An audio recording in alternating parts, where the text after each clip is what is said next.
Sorry about that. I missed that little last bit there because my mouth's drying up. But thank you. My name's Glenn Timbry, come from La Perouse. Proud to be here today. Thank you very much.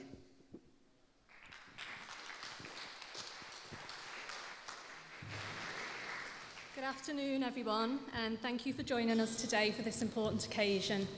My name is Lisa Merrison. I manage Aboriginal health and wellbeing programmes and suicide prevention for the Central and Eastern Sydney PHN, and I will be one of your MCs for the day.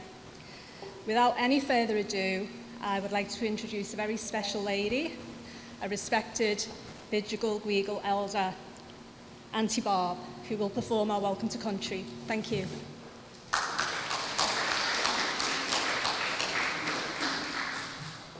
Thank you so much, Lisa. Good afternoon, ladies and gentlemen, esteemed and distinguished guests here. First of all, I'd like to acknowledge country and to its Indigenous owners of the land here who are here today and we're meeting on their land, the Bidjigal, Gweagal, elders and descendants. I welcome you all. I acknowledge each and every one of you. I acknowledge Yvonne, I acknowledge Glenn, and I acknowledge the men and women that sit on PHN Advisory, the Aboriginal Advisory Committee. I acknowledge each and every one of you sitting at the table on my right over here. Thank you so very much. It gives me great pleasure to welcome you all here. From our elders, both past and present, and to those emerging, we honour you for doing a program such as this. We welcome you onto our land. Our country as the oldest Aboriginal men and women still on country today. A matter of fact, one of our elders is 90 on Sunday. The oldest Aboriginal woman will be 91 on the 23rd of February. 7 female cousins, total 617 years combined put together. What a great achievement, what a milestone it is to have those women still on country and who have never left country. To our men that are still on country here today, those men are the oldest Aboriginal men around, whether you go across the Sydney Basin, from Bateman's Bay through to Ulladulla, Mount Druitt, Liverpool, Campbelltown. We have the oldest Aboriginal men and women still on country. So it says a lot for our people. So longevity, we have it. The proudness of our people that is still here, that combine and accumulate our growth and our worth, our nurturers, our storytellers, our men, the warriors that look after us. You've just seen a great performance by one of our cousins, Glenn Timbry. His grandfather threw the boomerang around the Eiffel Tower, and as it returned, he caught it. What a feat that was. So imagine today going to Paris and doing this. So men and women of La Perouse have great achievements. Our mission is still there today, what we call the mission. We still abide by its rules, its customs. Yvonne and I, and Glenn's family, we lived under the manager system rule, where you reported to the manager, I'm leaving, I'm coming back. They opened your mail, read your mail, steamed it open, sealed it up for you to get. So the welfare system played a major role in the government of the day in our lives, how we were governed. Today, we see things a lot differently, and we can walk together a lot differently and in unity with you all. If you'll just take our hand and ask, which way can I go? Well, I would like you to come with me, whether you go right or left, come with me. Walk down the middle with me, I'll show you. Eastern Sydney PHN Innovate Reconciliation Action Plan, January 2021 to February 2023. It's great to be a part of this, and to a great woman on my left over here, you and I met 13 years ago, 2008, and we're still on our journey, and we will continue to be on the journey. You're the beautiful lady that supported me also with breast cancer when I said I have a dream like Martin Luther King. I had a dream. It was an innovative dream I had. And through that dream, we managed to get the van to come into La Perouse. We tried so many avenues, and no one wanted to take us on and believe us. And the figure raised was over 90,000 for breast cancer research. Then it come and got me again, twice it's got me. I started my journey in 2008. 1968 was my first episode with breast cancer. Today I have both my breasts off. It's been a journey, but I'm still here as a testament. So ladies and gentlemen, we can all walk the road together. We can be in harmony and unity. We can choose who we want to be with, who we want to talk to. And it's also great that we know that we have a great politician within our community, the federal member, the Honourable Matthew Thistlethwaite, member for Kingsford Smith. You've been a great friend of mine throughout the years. I've come to know you so warmly and friendly. You've supported me in my endeavours. You support our community. We need more pollies like you. I hope we do get more pollies like you. Shane, sitting over there, look, I've got to say this, Shane. You were gracious enough to lend your tribal warrior boat on Australia Day. I was on that boat. I had a great honour of being on that boat with Lisa, my daughter, and Mark were planning I will say scheming behind my back. I was honoured on that boat that day for my achievements I had done in the community. For 21 years been at Gurrawal in aged care, federal and state government I worked with, and Ministry of Transport, and I was honoured. And I'm so grateful that you connived and you agreed to it, and you will always be welcome on my place. There will always be a seat at my table, and you're welcome always to put your feet under my table. I love you immensely. You're just too deadly. So ladies and gentlemen, from our community, which has our great elders and our men and women that will continue to strive and go forward, all we can do for them is to look after them, nurture them, and respect them and value them. My cousin sitting over on this table over here, I love you. You and I are like peas in a pod. We can disagree or agree to disagree. Sometimes we come at loggerheads, but I love you. So, Yvonne, I'm talking about you. Charlene, you're great as well. I love you too. So, to work with great women, it says a lot. from our community. I've come a long way. I've come from humble beginnings, from a mission. I went to Alza Commission with my children. I tell my children, you're Alza Commission kids. I'm a mission kid. We can do things wonderfully together and work. And I'll continue to do this. Now, I've got to say, I have my own business registered. I am Bidjigal Dreaming. I have an AVN installed. I'm doing walks and talks. I'm doing cultural things. And hopefully to give back to the community again. The community that fed me, nurtured me, and showed me where to go. My paths are straight, sometimes narrow, sometimes bended, sometimes turns, but I'll continue to do that journey with the help of wonderful people like you out before me here. So don't hesitate, stop, ask somebody if you're not sure. And I've got to also welcome our Murray lady sitting over here. I welcome you onto our land. So when I'm saying Murray, a Queenslander. So welcome to our country, welcome to our humble beginnings. So we've got a long journey. Ladies and gentlemen, without further ado, I'd like to introduce Matthew Doyle and his dancers. So Matthew Doyle and dancers, welcome to you.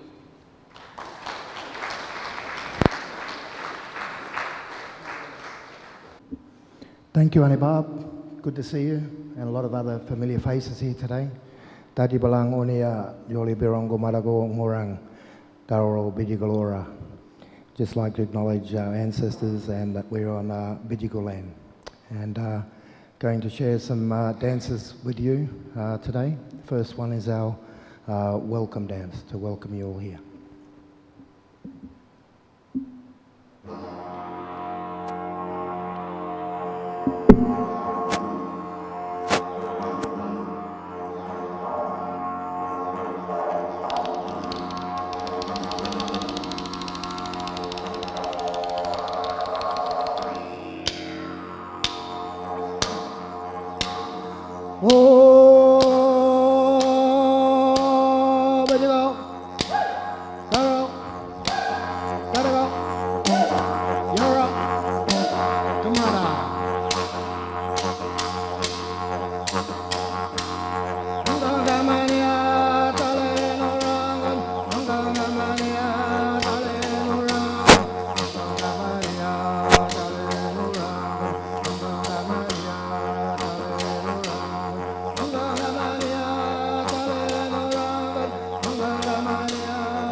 Thank you very much. Joining me here today is, on my right, is Brock Tutt, a Yuan man, someone who I've been started teaching Iraki or Didgeridoo from about, how long ago? 13 years. About 13 years ago, so from primary school. On my left is Mr. Tim Bishop, Murawari man, born and raised in Sydney, and this young fellow on my right is my son Yaran, who was born right here in Sydney as well. Our next dance is called Goin or Wiri, and it's about a small spirit. As you know, in our culture, no matter where you come from, we have many different kinds of spirits. We have good ones, we have bad ones, we've got ugly ones, short ones, tall ones, hairy ones like the Dulaga. And they can be harmful and mischievous, like this one. It's the spirit travelling through the bush on his way back to his dreaming place.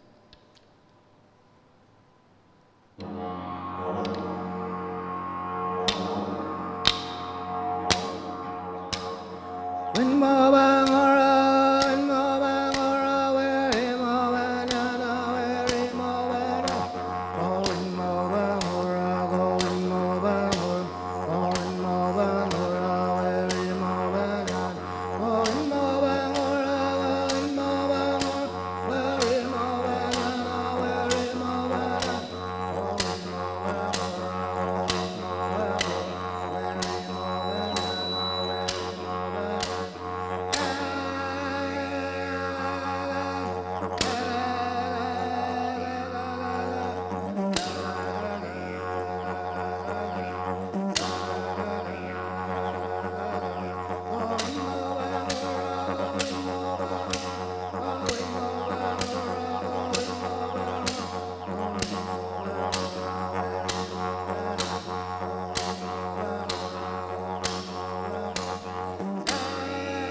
Thank you.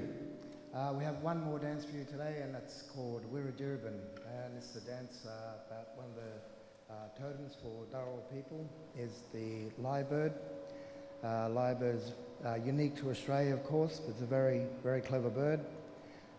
People say that it mimics all other sounds, but it's not mimicking other sounds, it's remembering. It's remembering all the sounds and the songs that its parents passed down to it. So in keeping that culture alive through its song lines, as we do in our culture.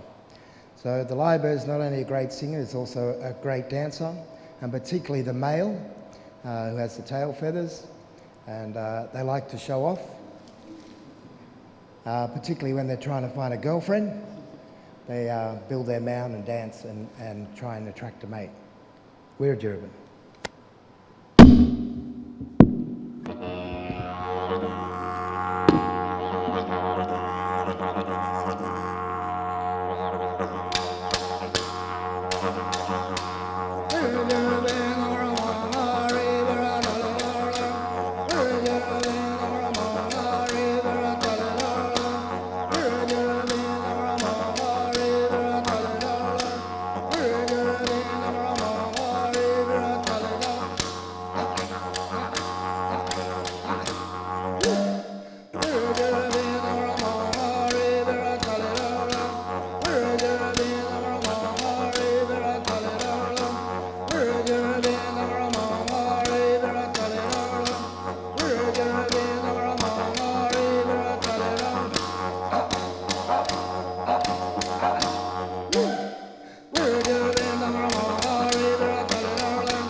Ladies and gentlemen, brothers and sisters, uncles and aunties, thank you very much, and we hope you enjoyed our performance today. Have a great day. Thank you.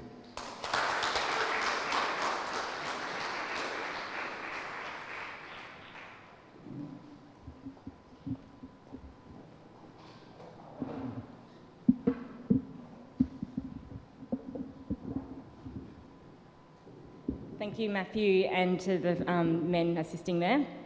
For those that don't know, I'm Karina Crutch, the Aboriginal Health and Wellbeing Programs Officer at CESPN, been here for about 9 months now. It's really interesting to see, as an Aboriginal person, the interpretation and the dances that different performers will do in different areas that you move around in. So thank you to them for that today. I am here to introduce our CEO, Michael Moore, who's going to have a bit to say about our past rap. Thanks, Michael.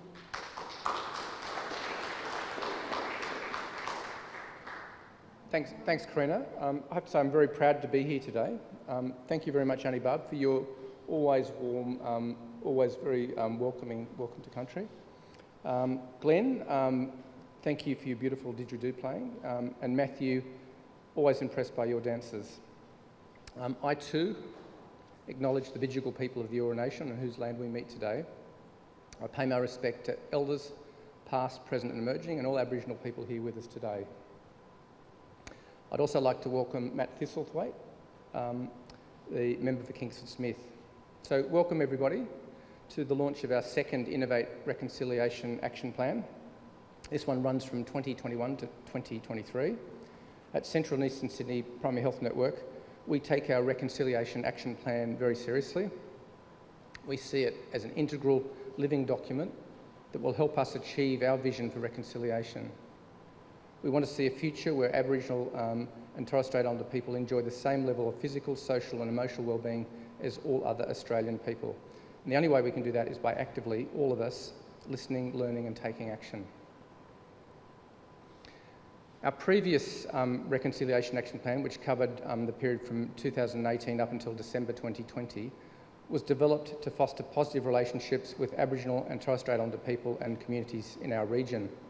It kept us accountable at Central and Eastern Sydney Primary Health Network and enjoyed our practices and programs and made sure that we reflected in everything that we did the vision of reconciliation. We developed actions across 3 key areas: respect, opportunities and relationships. We had 104 actions, which I'm not going to list now, and I'm very pleased to say that although we didn't achieve all of them, we achieved 88 completely, 7 partially, and the 9 that we didn't achieve, we will be carrying forward into the new Reconciliation Action Plan. The plan was a great success, and although there's more work to be done, we're very proud of our achievements to date. Lisa and Kat will be taking you through the successes in more detail, but I did want to highlight a few. So last year we procured close to $1 million in goods and services from Aboriginal and Torres Strait Islander businesses. We funded 7 Aboriginal organisations. We funded the employment of 14 Aboriginal people on our commission programs. We developed the Aboriginal Workers Circle, a support and mentoring group for the Aboriginal people employed in our commission programs. We developed and implemented cultural awareness training for our staff, and we provide this training regularly now. We named the meeting rooms in our office in honour of traditional owners and in honour of Aboriginal elders. We developed a new quarterly magazine designed to communicate with Aboriginal and Torres Strait Islander people in the region, and we implemented an Aboriginal Excellence Award, which is awarded annually to a member of our staff. Our Aboriginal Advisory Committee, many of whom are here today, have provided invaluable guidance as we implemented our first Reconciliation Action Plan and as we planned our second, and they more broadly guide us across our work with Aboriginal and Torres Strait Islander people. So we're very pleased to launch our plan in the same location that we launched our previous plan in May 2018. Our new plan builds on the great work that's already been started. It includes increasing the number of Aboriginal people employed at the Primary Health Network, developing more volunteering activities for our staff within Aboriginal and Torres Strait Islander organisations, and continuing to procure goods and services from Aboriginal and Torres Strait Islander businesses. Our plan has been a collaborative effort, and it's reflective of the desire of all of us at the Primary Health Network to work towards reconciliation. A big thank you must go to the members of our Aboriginal Advisory Committee for their guidance and support, and a big thank you to the internal working group at the Primary Health Network for all your work in driving the implementation. Special thanks must go to Charlene McKenzie for attending the meetings of all our working group, and who also chairs our Community Council, for all her contributions and advice over the years. Thank you, Charlene.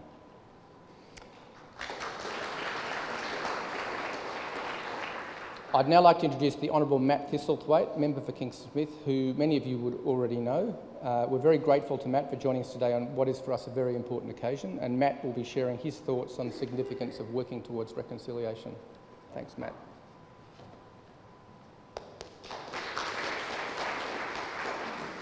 Thanks, Michael. Good afternoon, everyone. Can I also acknowledge that we're meeting on the land of the Bidjigal people and pay my respects to Elders past, present and emerging, and thank them for their nurturing and caring of these lands and these beautiful waters. I want to thank Auntie Barb for your very kind words and your welcome to country, and also for the wonderful work that you do as an elder and community leader in our area. Thank you to Glenn for his wonderful didgeridoo performance, and to Matthew Doyle and the dancers, and I also acknowledge the other elders and members of the Bidjigal group that are here with us today. We also want to thank Michael and acknowledge his great work in leading the Primary Health Network, and thank the Primary Health Network for the opportunity to launch your very impressive Reconciliation Action Plan today. I grew up in Maroubra, 2 beaches down from where we are at the moment, and I've been surfing there and swimming and paddling up and down this coast since I was knee-high. If you get stuck in a rip at Maroubra, I can tell you how to get out of it. If the surf's big, I know where to go to get out the back and avoid being smashed on the rocks. I know this because I was taught it by my father, and my father was taught it by his father. I'm the 3rd generation that's been involved with Maroubra Surf Life Saving Club in this area. As a result of that, I'm very passionate about Maroubra and this community, and I'm very passionate about ocean conservation and stronger action on climate change. But my connection with Maroubra and these beautiful waters pales into insignificance when you think about this fact, that the Timbri family, that the Sims family, that the Longbottoms family connection with those waters goes back tens of thousands of years. That is a real connection with these waters and these lands. And we don't appreciate that enough and pay enough respect to that. We talk about it every day, believe it or not, in the words that we have about the place names, about Maroubra. Maroubra is named after Murubera, who was an elder that inhabited the sandhills in what we now call Broome Street, in this community. Coogee was an Aboriginal word, Coojay, which meant smelly place, in reference to the seaweed that still regularly washes up on the beach at Coogee and would bake in the sun and give off that odour. Botany Bay has a name, it's Kamay in traditional language. And of course the flat on the area just off Botany Bay was known as Bunurong, and that's why we get Bunurong Road, the road that many of us would have travelled down to get here today. That connection means something, and we don't pay that enough respect, in my view. Australia's a very harsh nation. We often have to deal with literally droughts and flooding rains. And I find it remarkable that we don't consult the original owners and inhabitants of this land much more about how we should be dealing with those problems that are a big impost on the way we live in this country every year. And I see it very much as a lack of respect, because those answers to those problems are there. They are there in the First Australians. But the problem is we don't ask them. We've never thought to ask. In fact, we've come with this view, and it still pervades today, that European culture and European advancement and technology has all the answers. And we don't bother to ask. And in my view, that's a lack of respect.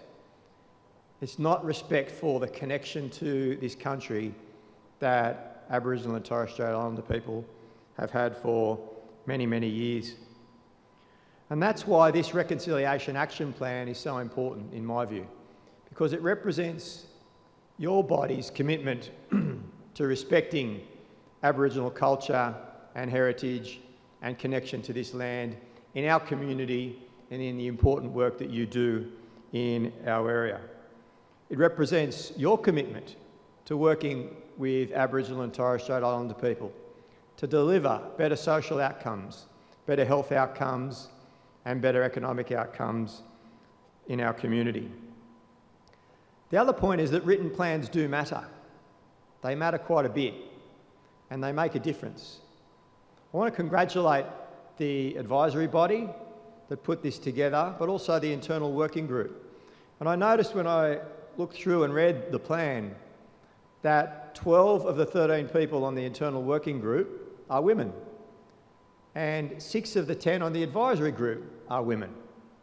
And that's a great thing. But if you went back 30 years ago, those numbers probably would have been reversed. But because we put in place affirmative action policies and plans and we wrote them down, we've seen cultural change, not only within this organisation, but within other organisations throughout the country as well. They hold us to account for the cultural changes that we want to make within organisations. And I find it quite refreshing that you've been very honest in this report about the fact that you didn't meet all of your targets, particularly around procurement and employment, and you're recommitting to those in this action plan. This is very important at a workplace level, but plans like this are also important at a national level. And Alexi, that works for me, that's taking photos up the back there, as we were driving here today, we were discussing the fact that many organisations now have reconciliation action plans, and that's a great thing. But the Australian people don't have a reconciliation action plan yet. And that, in this day and age, is really unforgivable. We haven't managed to amend our Constitution, the most important document of all, from which all of this derives, to put in place a reconciliation action plan in our nation's most important document. And it's about respect, as I mentioned earlier. It's about listening. And in 2017, the First Nations National Constitutional Convention occurred. This is where Aboriginal representatives from every single corner of this continent and island came together to work together on their reconciliation action plan. What they wanted to put to the leaders of Australia and the Parliament of Australia about how we could work with them on reconciliation action. And it's known as, of course, as the Uluru Statement from the Heart.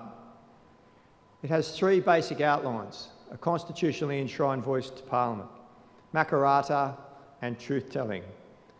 And when it was presented to the Parliament, there was all this fanfare and these speeches and everything, but there was one sentence that really stuck with me, and that was from the elder that presented the Statement from the Heart to the Prime Minister.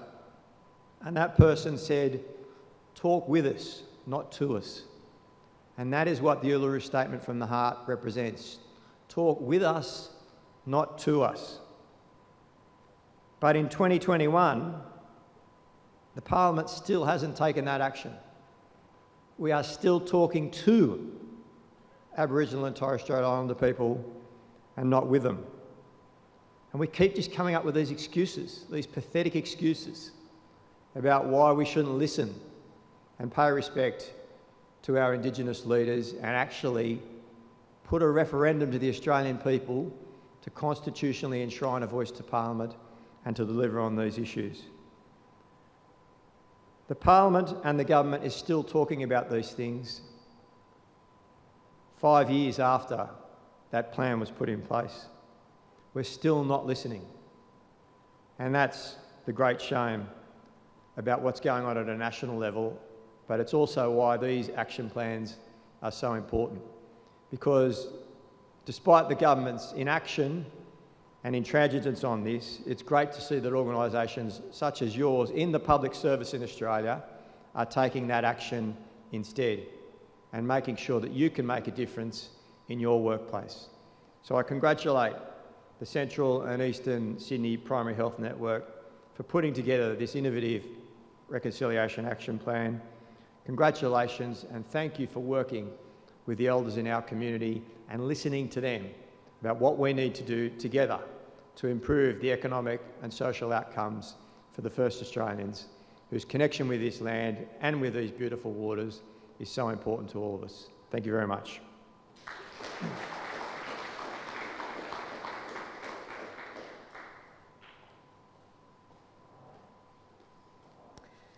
We are very fortunate today to be in the presence of a couple of people who were there 13 years ago tomorrow in Parliament when the apology was delivered. We're going to take, in a few moments' time, we are going to show the video of the apology to remind us why we're here today and what reconciliation is all about. Following the clip, I'm going to invite Auntie Barb back up again. So Auntie Barb was one of those who was present on the day, and also Yvonne over there on the second table. Auntie Barb will join us to give her reflection of the day and also a reflection of what's happened since then. Auntie Barb's going to be joined by Mr. Shane Phillips, two of the most humble people that I've probably met in community and two of the most influential. Shane will probably not like me saying this very much because he really wanted me to introduce him as just a community person, but the reality is, just like Auntie Barb, he's so much more than that. So Shane is currently Chief Executive of Tribal Warrior Association in Redfern. He was more recently appointed the Flight Lieutenant and Indigenous Liaison Officer for the Royal Australian Air Force. Shane is a former Australian Everyday Hero Award recipient in 2013 for his work with the Clean Slate Without Prejudice programme. He's also a bit of a TV star, so you may have seen him on First Contact. Yeah, he's going to get me for this one afterwards. So Shane will also reflect on what the apology meant to him and the community and his work over the last few years, the changes that he's experienced and seen.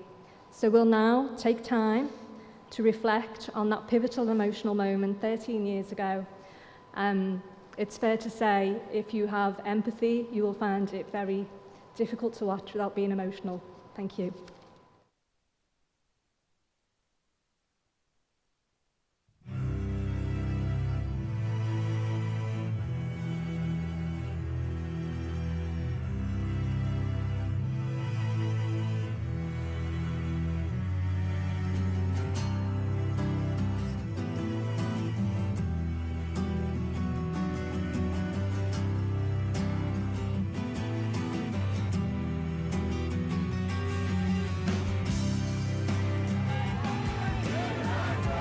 February the 13th, 2008 was an incredible moment in Australian history.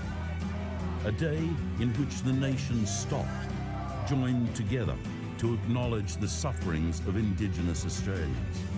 The day the Prime Minister said sorry on behalf of the Australian Parliament. It was a day we recognised mistakes of the past and resolved that these mistakes would never happen again. Thank you very much from the bottom of my heart.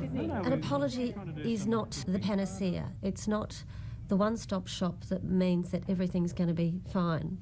But what it is a great foundation or stepping stone into making these things more possible. Good to see you. It gives us a chance to think about the possibilities of what we can achieve beyond this point. You've come all the way from the Alps? Yeah. Well, thank you for being here. Good to see you got your Canberra jumper on.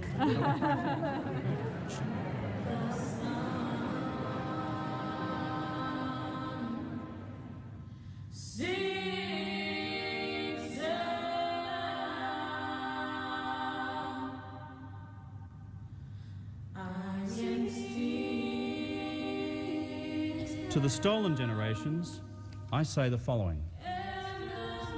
As Prime Minister of Australia, I am sorry. On behalf of the Government of Australia, I am sorry. On behalf of the Parliament of Australia, I am sorry. And I offer you this apology without qualification. We apologise for the hurt, the pain and suffering we, the Parliament, have caused you by the laws that previous Parliaments have enacted. We apologise for the indignity, the degradation and the humiliation these laws embodied. We offer this apology to the mothers, the fathers, the brothers, the sisters, the families and the communities whose lives were ripped apart by the actions of successive governments under successive Parliaments. So let us turn this page together, Indigenous and non-Indigenous Australians, government and opposition, Commonwealth and state, and write this new chapter in our nation's story together.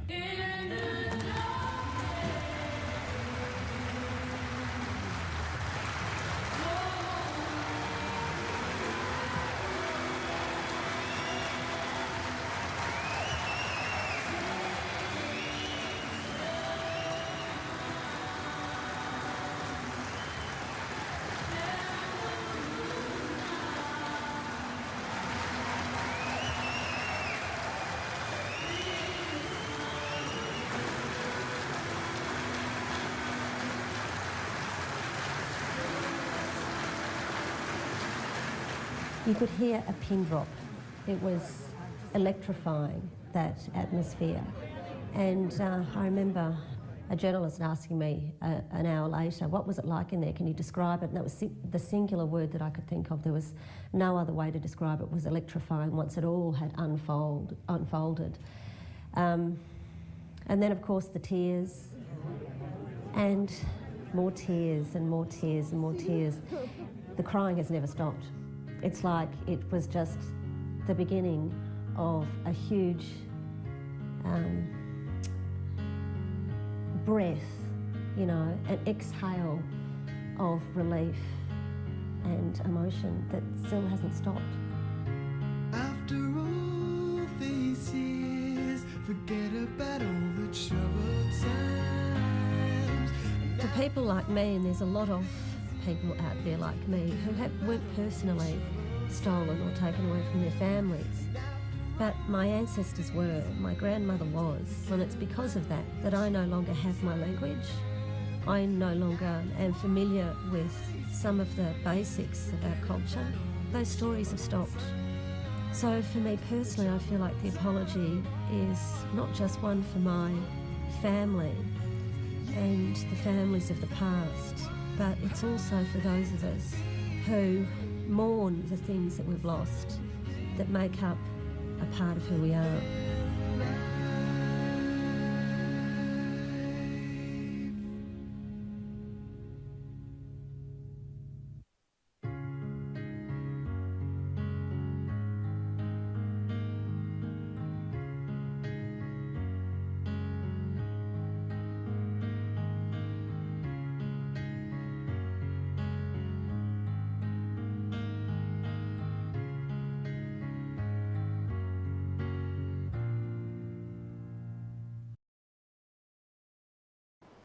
I can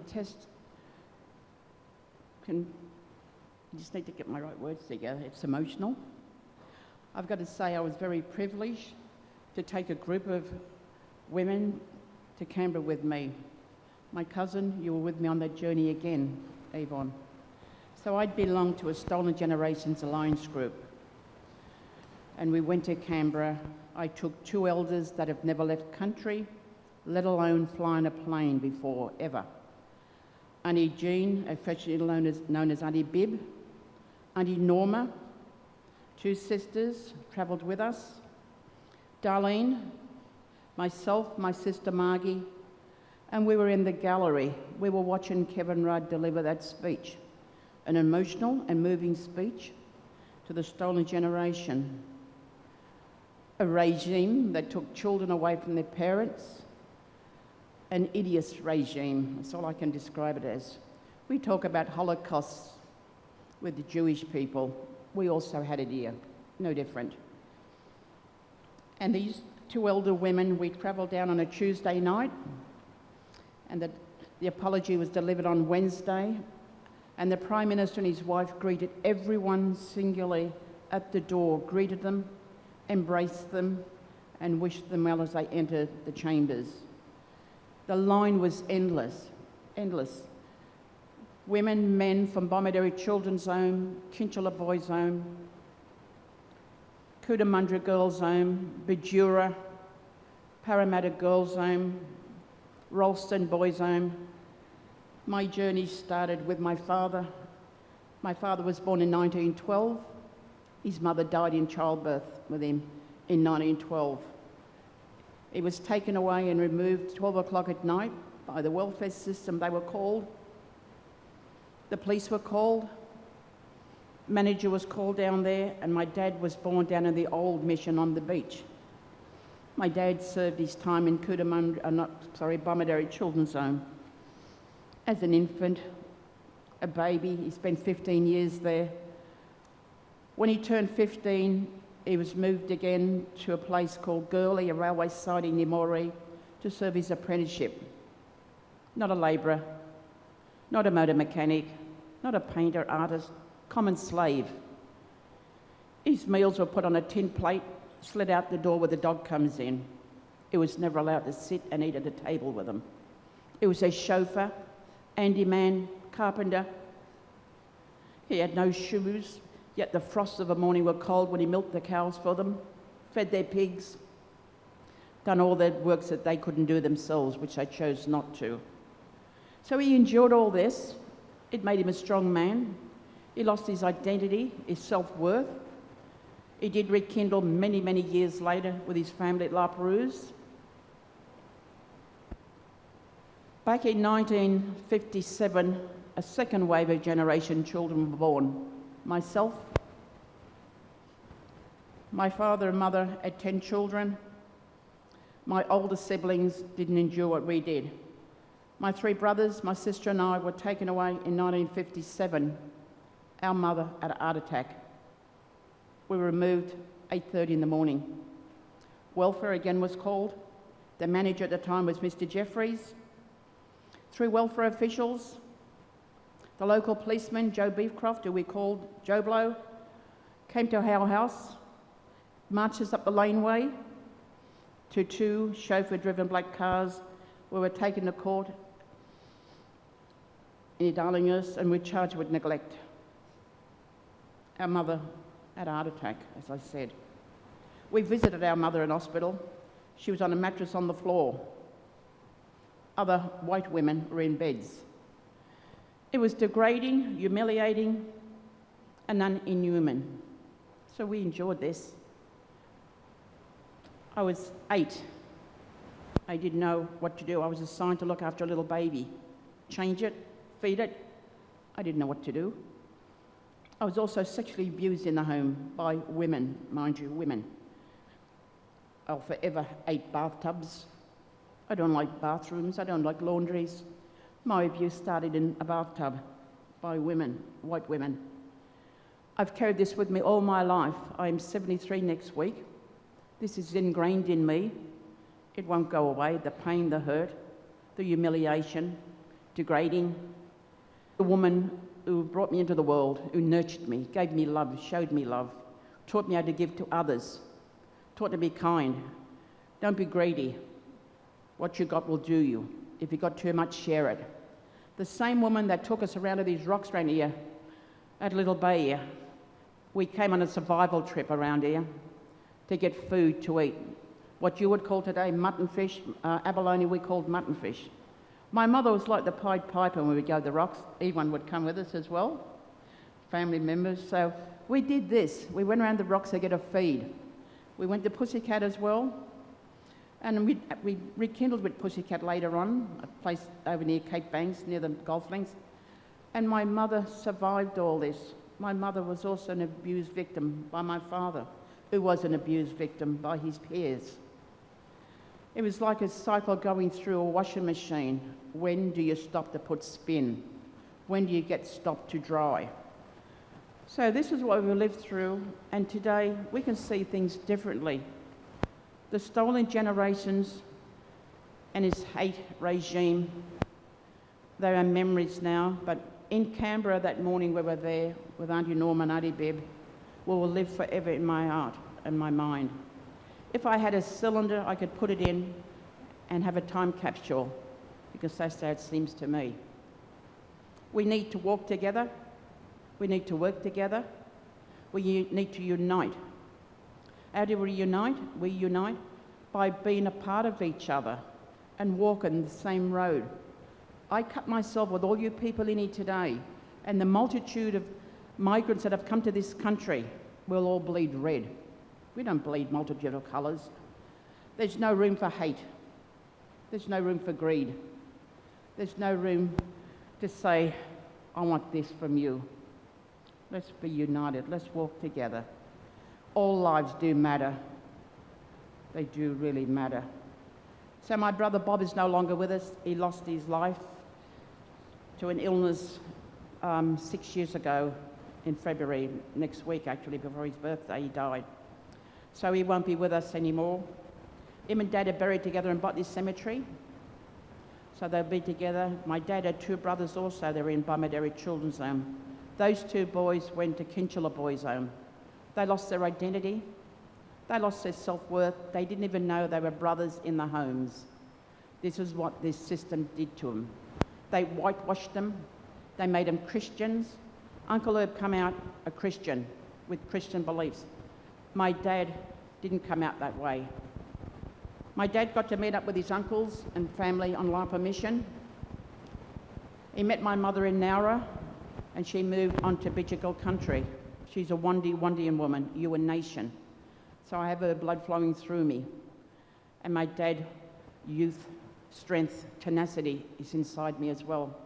We are still waiting today for compensation for the stolen generations, but we'll never get it. We've been waiting from day one when it was announced.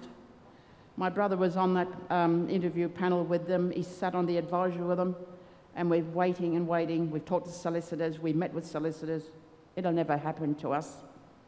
Also, I want that compensation to get our father and brother a decent grave with a headstone to remember them, who they are, where they've come from, where they're going into the dream time. So, ladies and gentlemen, let's walk this road together. Let's unite as one. There's no room, I said earlier, no room for hate. We can do this together in an harmonious way, holistically. Yvonne, I'm coming back to you. You'll always be a part of my life. When you journeyed with me to Canberra, and we were apart in the gallery there with Margie, Auntie Bib, Auntie Norma, Darlene.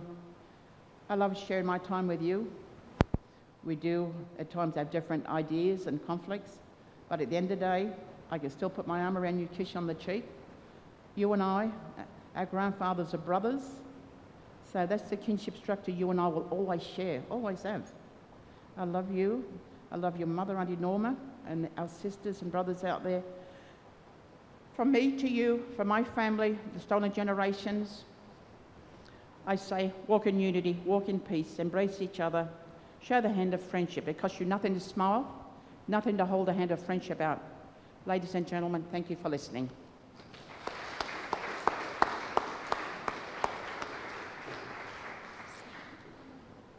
So it's hard to follow that. So, Tony Bob and Auntie Yvonne, much love. It's really we have to be grateful for where we are, as community, knowing some of the tough things that lots of our elders have been through.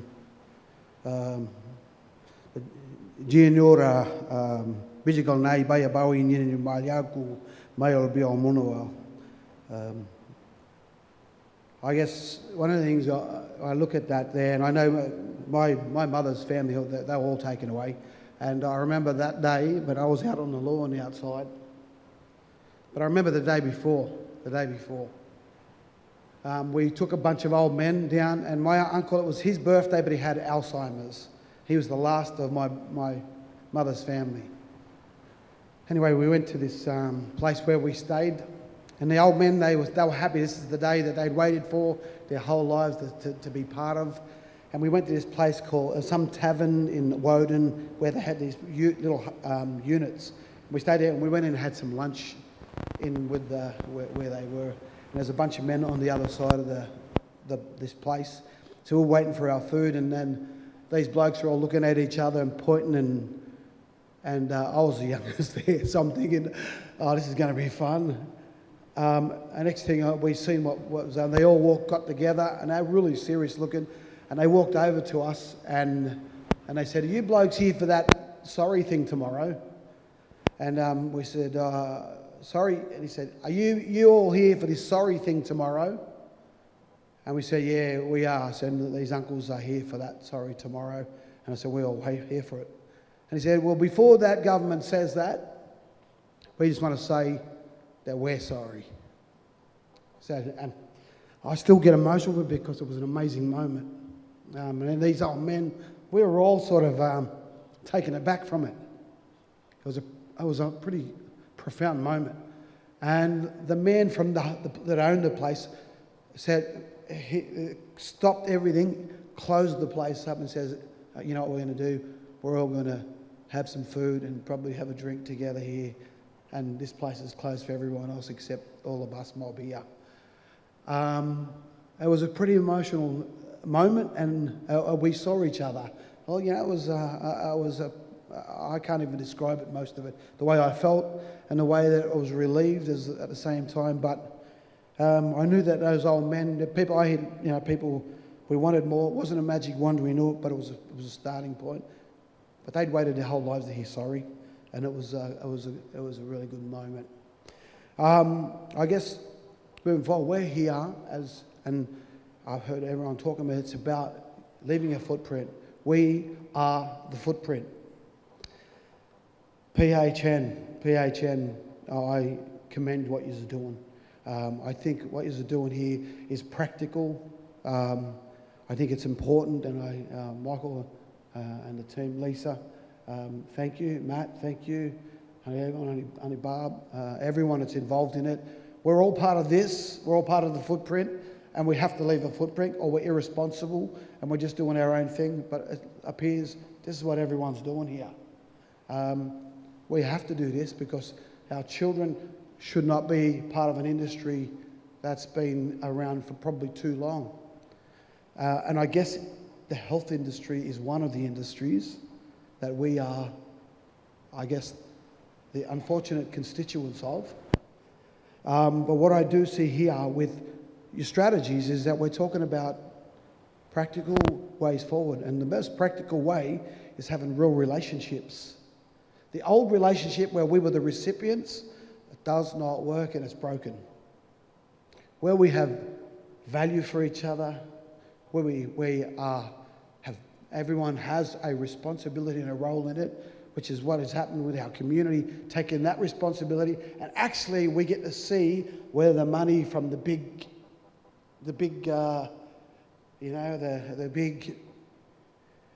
pool of money, which they call what do they call it anyway?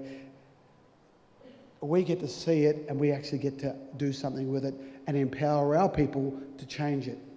Now, the comparison is, down here we're talking about practical solutions, communities engaging, new relationship. We take responsibility back, and we own it, and if it stumbles, we accept responsibility, but we drive it. You go up to the top end of Australia, and up there, their solutions are driven by different corporations and different organisations who aren't actually speaking to them or with them, but they're speaking to them and at them. We're looking at up there where, if you think about this, how silly this sounds, if you lived in Tasmania, you'll pay the same amount for good produce as you'd pay in Sydney. You go to the top end, they're paying 5 times the amount for good food. So they're going to eat fast food. Where's all the money going to up there? It's going into renal failure bloody things. They're going into buying more dialysis machines, putting them in. It's a solution to put a dialysis machine close to a community. Why isn't it a solution to engage the community, to help them empower themselves, to make sure that there's good quality food there for the same price as it is for us here in Sydney? Communities up there are trying to do that right now. They're empowering themselves. That's why I say you are the benchmark. You are the benchmark. You're engaging community. We're walking here. We're not going to get everything right. It's not a magic wand, but we'll keep walking this journey together, and we will make mistakes. But we will keep speaking to the solution, and we'll keep empowering our people and ourselves and each other to make sure that we are the solution. So we used to wait for it to come in some government policy, and sometimes we were conditioned to do that. And I'd heard in my lifetime people say, don't you do that, that's the government's fault, so they're going to fix that. There's no way I'm going to wait anymore for the government to fix the problem. We will fix the problem ourselves as a community. I think it's really important that our children, the big word, I'll wait for someone to say it, but closing the gap is this big theory of closing the gap. They're missing the point. Great ambition. But we do not want our children to be the industry anymore. So this footprint here with all of us are part of it, we have the opportunity to change it right now. You don't have the magic wand to change the whole country, but we live in one patch of dirt, and that one patch of dirt is all we're responsible for. So let's try our hardest. Let's keep doing what you're doing, and let's keep talking to each other. But know that there's community out there who want that responsibility back. They want to take this further. They want empowerment. We want to drive it. I'm glad that you're engaging our people in the economy as well, because economy is part of it. We look at lots of them Bidjigal mob were trading earlier. Lots of them Gadigal mob, them Wangal mob, they were all trading earlier. Let's engage in all the ways that we can. But let's do this together. Really important. But I'm really grateful that we've been able to be assisted as well with our program. With Lisa, you've been a good ally of ours and allowed us to get people to help us. And ours is in that health and wellbeing area, which we were really struggling. At a time when you come along, a young girl through that same problem had just committed suicide, which was someone could have been helped, but you jumped in and helped us, and we're really grateful. So on behalf of our community in Redfern and around the area, I want to say I'm grateful, and we thank you all. I thank you all for listening to me talk too long. But yeah, we are in this together, and let's make sure that footprint is real and we hold each other to account. So thank you very much.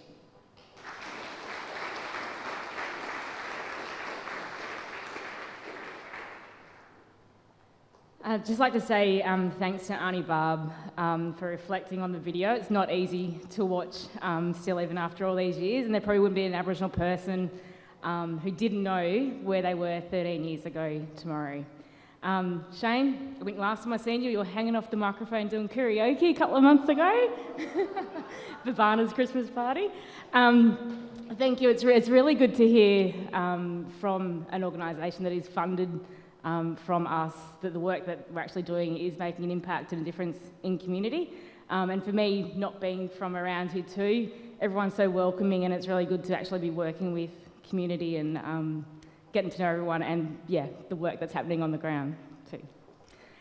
Now, so I'd like to reintroduce Lisa to come back up, and Kat McPherson, who is the chair of our Reconciliation Action Plan Working Group and also was the first recipient of our Staff Excellence Award. So if Kat and Lisa want to come up and speak about the development of the new plan, as well as some of the actions we've achieved in the last plan.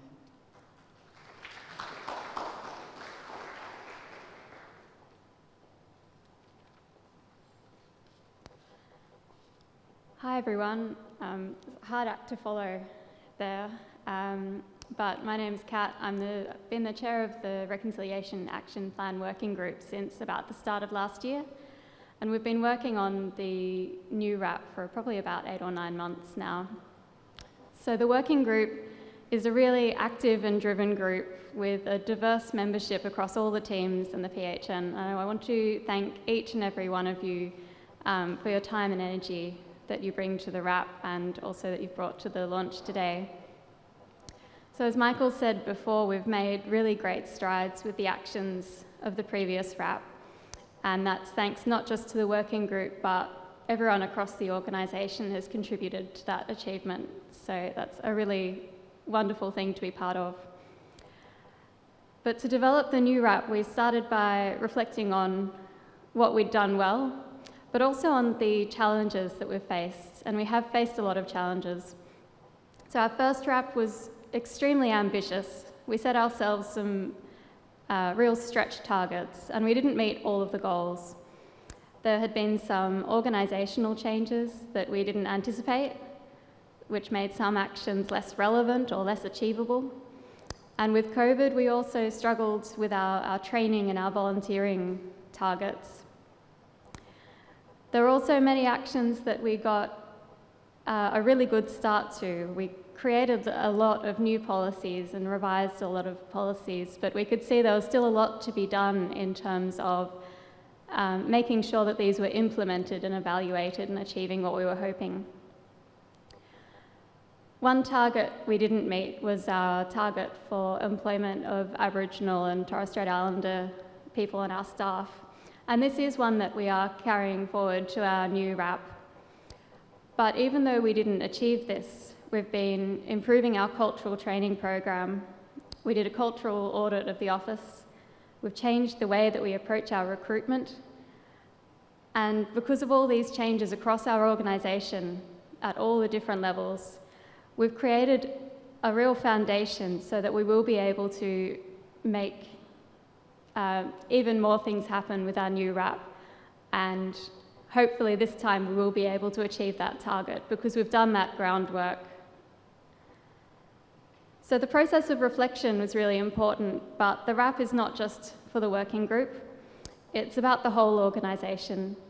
So once we had our first draft, we held an online forum with breakout groups with everyone across the organisation, and this was early to mid last year, so this was a pretty new thing. It was pretty exciting that we were able to make it work. But each breakout group looked at different sections of the RAP, thought about our priorities, but also how it related to everybody's work. And so with that, not only was everybody on board, but we also made sure that the actions made sense. They were really practical, achievable, and things that fit with all the work that we do across the organisation. So I think that will really help make sure that we're a success with this RAP. And it was really positive to see everyone coming together and getting involved, and that's been something that's been really great about being the chair of this RAP, is seeing that we've always got more people wanting to be involved than in fact we have space for on our working group. But Lisa is now going to tell you about the next stage with our consultation with our Aboriginal Advisory Group. Thank you. As Kat escapes to sit again. We have been truly honoured and privileged to have the support of a group of very highly motivated, dedicated and well-connected advisory members. They've worked collaboratively, passionately to oversee the process, both of the RAP creation and their invaluable guidance. I mean, we could not have done this without them. Can I please just introduce you to them? I want to give them a personal acknowledge. So we have Charlene McKenzie over there, Bill Ramage, Robin Duffy, Shaylee, and also Auntie Barb is one of our advisory members as well. I'm just scanning the room. I think everyone else, yeah. The other members that couldn't be here today, we truly thank them as well. So, okay, so Such was the passion of this group in the process that many of these members were part of our original RAP implementation back in 2016-17. And I guess the journey came from an original statement of intent that the organisation had. So it took us about a year or maybe even 18 months to do our first RAP. These members were part of that process, and we were very thankful that they stayed on and became part of a broader advisory that now provides advice and guidance to the PHN on areas beyond the RAP. So across all programme areas, and throughout this year we'll be having each of those advisories come to us. So already we've scheduled in for Drug and Alcohol Committee to come to this advisory, and they will be sharing information and guidance on that process too. So achievement-wise, over the last couple of years, what the advisory members have had direct input into, they've taken part in our recruitment processes. So some advisory members have actually sat on interview panels for the PHN, and these have not been for identified positions. These are any position in the organisation, because we think it's really important to have that Aboriginal perspective from day one. If we are employing staff, we want to know that members of our community and our advisory think that that staff member is up to the job and will work appropriately. We have had members contribute to the workplace cultural audit that Kat mentioned before. We've also had members cross-represent the PHN on other committees. So an example of that would be we had Mental Health and Suicide Prevention Regional Plan, Aboriginal specific working group, so we've got cross-representation on that group. Cultural staff training as well, so some of the members have come in and joined us, and you've heard from Auntie Barb's stories today. There is nothing that has more meaning than hearing from someone who is directly impacted and has that personal experience. We are hugely appreciative of your willingness to share that information. It continues to aid our organisation's understanding as a whole. And we do strive to improve not only our cultural awareness, but our sensitivity and safety. So as a result of these RAP processes and activities and our advisories input, we've definitely, I think it's fair to say we've strengthened our relationships with organisations and community. We've built on early foundations from the start of the PHN prior to us having a RAP. A growing number of Aboriginal organisations are now receiving funding from the PHN, and Shane spoke about that just before. So we've got a real ambition to not only improve opportunities within our own workplace, but in those within our PHN district, and certainly our preference is to do that with Aboriginal organisations wherever possible. So our recently introduced volunteering activities have had some great feedback. We've had staff members that have gone out and assisted as COVID marshals. So where we didn't have an opportunity to volunteer because large-scale community events weren't happening, when they did start happening, our staff were the first to put their hand up and go along and do what they could to support. And that opportunity for mutual learning is fantastic, and there's nothing like being at an event informally and having the opportunity to chat to community. So our Workers' Circle is another initiative that came, and that was actually the idea and innovation of a staff member who wasn't part of the RAP group. So there was a recognition that we had 14 staff that were employed in various organisations across our district, that potentially some of them weren't working in an Aboriginal organisation, and they may have been the only 1 or 2 staff members there. And there was a recognition of importance of having those staff members have a forum to get together, to network, to share ideas, to share experiences, and cross-referrals too. So the main factor was around having that culturally safe and supportive environment to do so. So whilst everyone is probably feeling very bored at the moment about the daily news, it would be remiss of me to say that we actually did this collectively in the midst of the dreaded COVID crisis. The restrictions which occurred in the final year of our former RAP did not prevent our progress. On behalf of CESPN, I would like to sincerely thank each of our advisory members for their support and commitment throughout the process and ongoing, and I personally can't thank you enough. Thank you.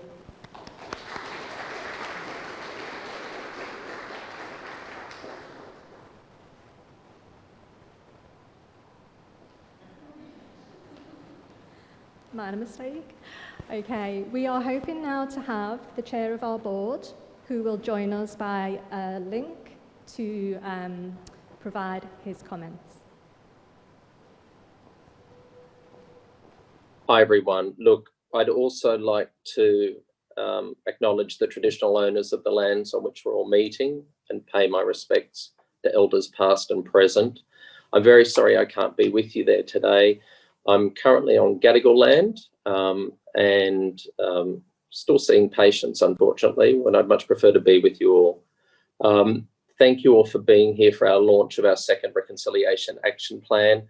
I've been viewing the proceedings and I just want to thank many of you. So Arnie, Barb and Shane, thank you for sharing your inspiring stories and gaining us insights into the difficulties of the past. Arnie, Barb, I think you highlighted this idea about nurturing community, and I think that's something that resonates very strongly for the PHN, and I hope it does for the Aboriginal and Torres Strait Islander community who we work with.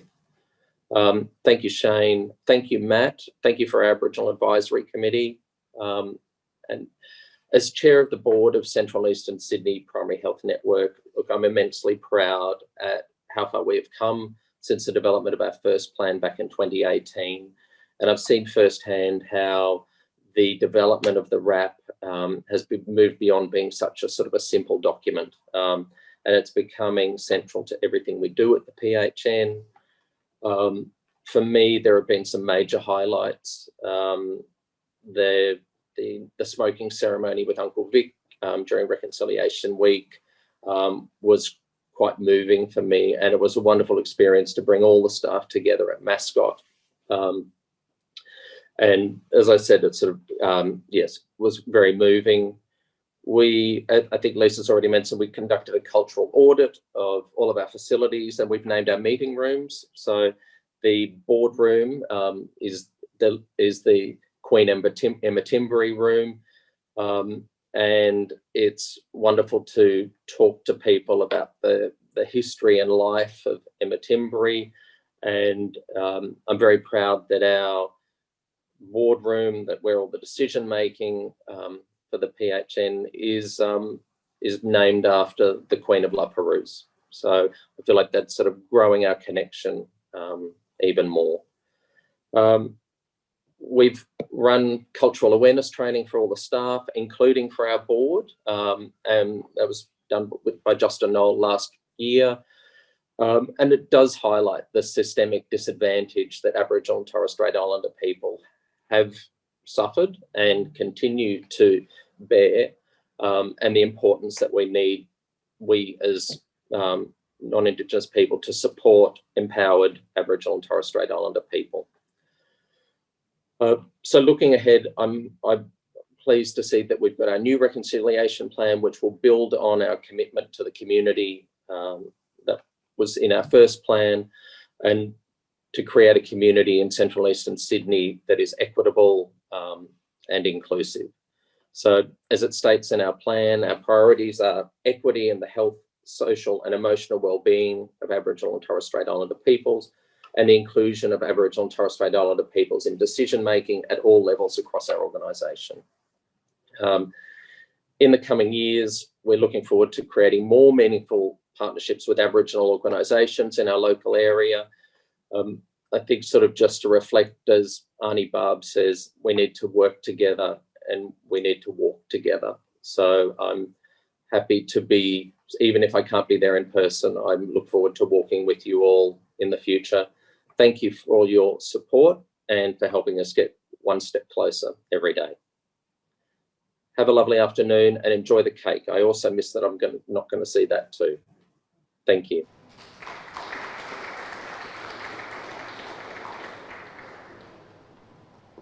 Thank you there to Michael, Chair of the Board. Technology works quite well, doesn't it?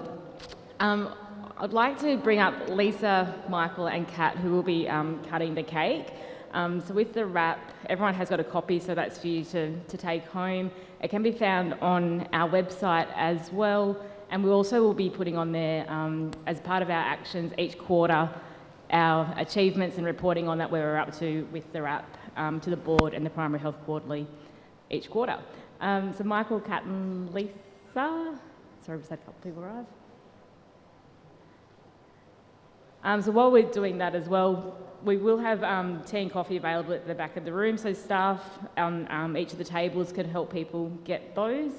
So we'll cut the cake and we'll bring that out to everybody as well.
Thank you.